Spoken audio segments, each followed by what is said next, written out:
Did you know that we have a big misconception when it comes to the size of the countries? Why? Because the world map that we've been using is incorrect. Most of the Western countries are way smaller in reality than what you see on the map. Like this misconception, we have a lot of misconceptions also about money. Time to clarify that.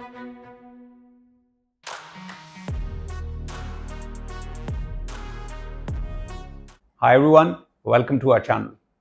Recently I read this book, Factfulness. If you've not read this book, I would highly recommend to read this book. In this book, the author busts a lot of myths and misconceptions that we have about the world. And it got me thinking that it's not just the misconceptions about the world, but there are lots of such assumptions and misconceptions that we also have about personal finance, wealth, money, etc. So in this video, I will try and take 4 such misconceptions and try and deal with them with data and also based on our own personal experience of this journey to financial independence. So hopefully by the end of this video, you will get a lot more nuanced view of this oversimplistic assumption that sometimes we hold about money or personal finance.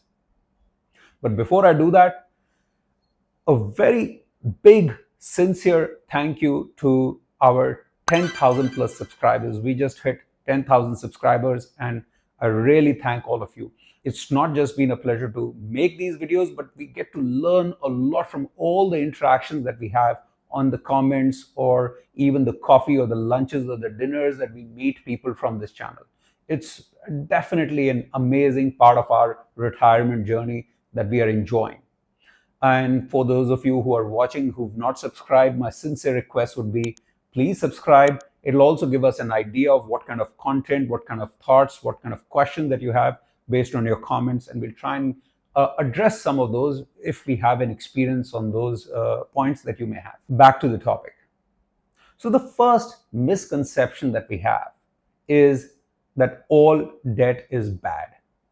Now, this is a very simplistic view or an oversimplistic view of debt. I equate it like cholesterol, that yes, we should reduce our cholesterol, but there is good cholesterol and there is bad cholesterol. Similar to this good cholesterol and bad cholesterol equation, we also have good debt and bad debt. By rule of thumb, good debt is what you have where you take loan on something that is an appreciating asset. This could be your house that you've taken a loan for living in a particular property because the property generally is an appreciating asset. It could be also towards your education or towards your career enhancement. You may want to do an executive MBA or MBA at a certain stage, and you may take a loan for that because that will probably enhance your career and it may increase your salary in subsequent years. So there's a good return of investment. It's not just that you are taking loan for sometimes an appreciating asset. Sometimes you're just also, there is a good debt for protecting an appreciating asset. So if, for example, you're an NRI, you're living somewhere outside and you have a plot of land or a farmland in India, you may decide to take a small loan on that land because it creates a barrier for someone else to sell that land because then they'll have to go through the no objection certificate, etc. So that's on the good side of debt. But then there is the bad debt. And the rule of thumb for the bad debt is just inverse to the good debt. That is that you take a loan for something that is a depreciating asset or for something that you're consuming, and on top of that, it's a depreciating asset. So the big example is credit card debt. So generally, credit card debt is what I would strongly recommend everybody not to have because that's where the power of compounding comes in the negative full force. As I mentioned in my previous video, once Albert Einstein said that compound interest is the 8th wonder of the world. And he said that the ones who are aware of it and have the knowledge of it earn money from it, and ones who are not aware of it and misuse it, then they really lose money. And this is where credit card debt really can harm you. The other is car EMI. Yes, we all need a mode of transport, but that EMI could be quite costly. So with the current interest rates, and when I was looking online, I realized that for a 10 lakh loan that can be paid over 5 years' time, you will end up paying something like 2.5 lakhs just as interest on that loan on the car. And So you get a double whammy. You end up paying 2.5 lakhs, and in the 5 years, the car is less than half the value what you bought it for. And in general, like cholesterol, you should try and minimize your debt. By rule of thumb, you should have, with your good debt and bad debt put together, hopefully your bad debt is zero, but it's just the good debt. But the good debt and bad debt put together, it should not be more than 30% of your earning potential or your family earning potential. Because what it does is that if it is more, it kind of erodes away the potential that you may have from savings being routed towards investment. So your money will not be able to earn money, but your money will be used to pay money. So overall, try your best to minimize that.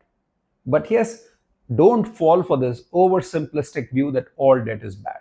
The second one is where there is this simple belief that small changes and small expense changes can have a significant impact. At a philosophical level, I think this is a very pertinent, a very important lifestyle choice. And on that, I would recommend another book, which is Atomic Habits, which is all about making these atomic small changes in your life towards those big impact. In the personal finance lingo, this is called the cafe latte effect. That is that you start cutting down on your cafe lattes, cappuccinos, the Starbucks visits, and that overall will have a significant impact over the years to come. Now, yes, those small changes are good and that they will have a benefit, but they are nowhere compared to those big ticket items that generally get ignored. And those three big ticket items that you should focus more on, one is house, the second is your car that we just talked about, and the third is your salary. The first two, if you've not put the right attention on that, could really drain your money. And the third, if you again don't put enough attention to that, you lose out the opportunity to maximize your savings and investment. And just to highlight it as an example, let's take an average car. I would call it average. Again, it's a relative term. Let's take a model like Kia Seltos. Now, Kia Seltos, when I looked at the prices online, I see that in India, it's around 14 lakhs to 24 lakhs that you can buy this Kia Seltos, different variants. And for the folks listening, maybe in the US, you can buy it for $25,000 to something like $32,000, the different variants. Now, imagine that you have almost 10 lakhs of the difference in the variant. So if you buy a top of the range variant versus maybe a mid-range variant of the same car, you save 6 to 8 lakh rupees.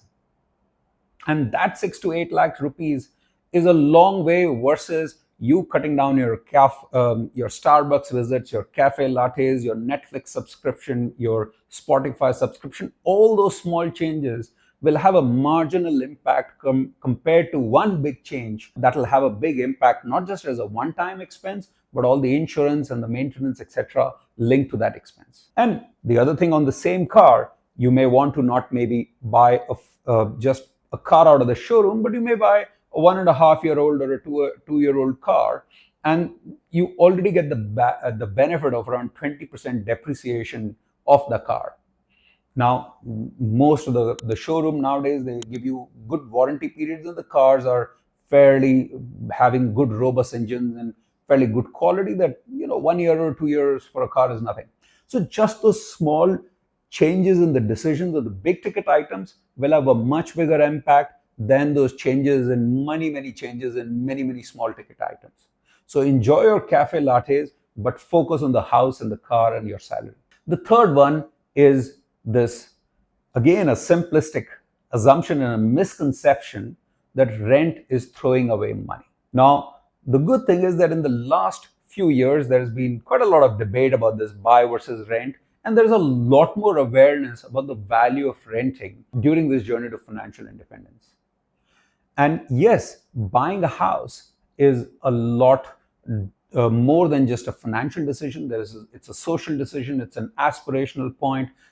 It's about family. It's about stability, etc. But when you compare just the financial parts of the equation, there are certain times when it is better to buy, and there are certain times when it is better to rent. I've done a dedicated video about this buying versus renting, and what are those certain situations where it is better to buy versus what are those situations where it is better to rent. But in both situations, it is not a situation where you're throwing away money. You're still in a situation where that money will return value to you. And let me explain it in a simple equation.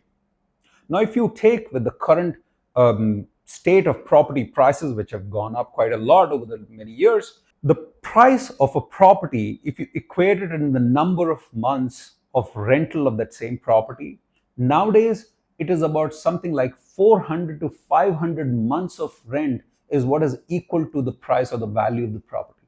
400 and 500 months of rent. That's like 30 to 40 years. So even if you think it's throwing away money, it's really throwing away money in slow motion, that it'll take 30 to 40 years to throw away money equal to the value of the house. Now, yes, you may say the value of the house appreciates. Well, in that case, so does the market. But if you do plan to make this big decision of buying versus renting, just make sure that you have a lot more nuanced view. So for example, if you're renting, look at the one-time cost, which is the agent fee that you may have to pay when you rent. The second would be the rental itself, the monthly rental that you may have. And the third being the big component, the inflation on the rent, that year on year, how much the rent goes up. And over a 5-year, 10-year period, if you have to change, what would be the financial impact of that. And when it comes to buying, just make sure that you don't have that simplistic view that, yes, every property appreciates and that's all good. There are lots of hidden costs behind it. So there are one-time costs that includes the agent fee for dealing with the property, the taxes that you may have to pay when you buy a property, the legal cost. Then there is this ongoing cost, that is the maintenance of the property. Maybe the one time also the refurbishing of the property or furnishing the property. Then there is the residence association or the apartment or the society fee that you may have to pay. And when you plan to sell the property, there is also exit cost. The exit cost in terms of, again, you may have taxes impact, you may have the impact of the agent fee, etc. And the big component is always the interest rate. And if you look at it right now, when I looked at just one of the bank sites and with the current interest rates, if you take a 1 crore loan on the property, within the first 11 to 12 years, you would have paid equal to that value of the property just as the interest. And why? Because the bank, most of the times, they take their interest first and then they take only very small parts of the cap. You're paying very small parts of the capital. So just make sure that you have a very good non-biased comparison between buying and renting before you make this decision. But also just do not fall for this misconception that all renting is bad and renting is throwing away money. The last one is what we hear a lot during the comments or the interactions through this channel, but also within our family, friends, ex-colleagues, etc. And this very simplistic view saying that it's only possible to fire if you're rich. And this general, almost I would say, myth that people have saying that, hey, you've been in the tech industry, you've had an overseas assignment, you've had senior leadership positions, maybe that's why it's easy to fire. Surprisingly, the most of the people who I interact with who are at senior leadership positions or who have attained good amount of wealth, I find them having the most difficulty to achieve financial independence. And the reason being is that their lifestyle, their expenses, their even overconfidence, I would say, in their investment strategy catches up with them. Versus someone who is being very consistent, very modest with their lifestyle and consistently saving and investing. So just as an extreme example, let's take someone who has a 5 lakhs a month salary and zero savings versus someone who has a 1 lakh a month salary, so 5 times less, but he or she is able to save 30% of that salary. So you can already imagine who is going to achieve financial independence first. Because keep in mind, the financial independence journey is, or the goal is based on your expenses. It is not an absolute number. It is based on multiple of your expenses. And that is another reason that I always strongly tell everybody that do not fall for these clickbait thumbnails or articles online or these news items where someone has flashed a big um, corpus number, 5 crores, 10 crores. I see so many numbers being thrown around. This is their number. This is based on their circumstances. Your financial journey is based on your circumstances, your expenses, your lifestyle. So that is one, that it is based on very personal circumstances. The second is that within this point is that the timing is very important. So if you look at the timing, and let's take an example that there is someone who starts saving at the age of 25. So they start their career, and from the age of 25, they save 75,000 rupees a year. And they continue saving the same amount throughout their life, assuming even if their salary goes up. And there is another person who starts saving much later, probably by the age of 35, so 10 years late, and that person is saving 2.5 times or even more. So let's round it off and say 2 lakhs, that they're saving 2 lakh rupees a year versus this person who's saving 75,000 rupees a year. Now, guess what? When you will see the Excel or the maths behind it, you will realize that by the age of 45, the person who's been saving faster or started saving sooner will have much more money than the person who's saving 2 lakhs versus that 75,000. Even by the age of 50, both of them will be more or less same. Yes, that the person who has who's got that 2 lakh savings a year, he or she has caught up. But the good news is that for the person who's at that 75,000 is also at the same figure. So both of them have the equal capability to become financially independent. So don't let this discourage you by just having this very oversimplistic view. So in summary, for all the 4 points, the first one being that don't get scared of debt. In general, there are certain bad debts and there are certain good debts. Just make sure that you keep your overall debt, including your car EMIs, your mortgage payments, etc., less than 30%. Preferably zero, but less than 30%.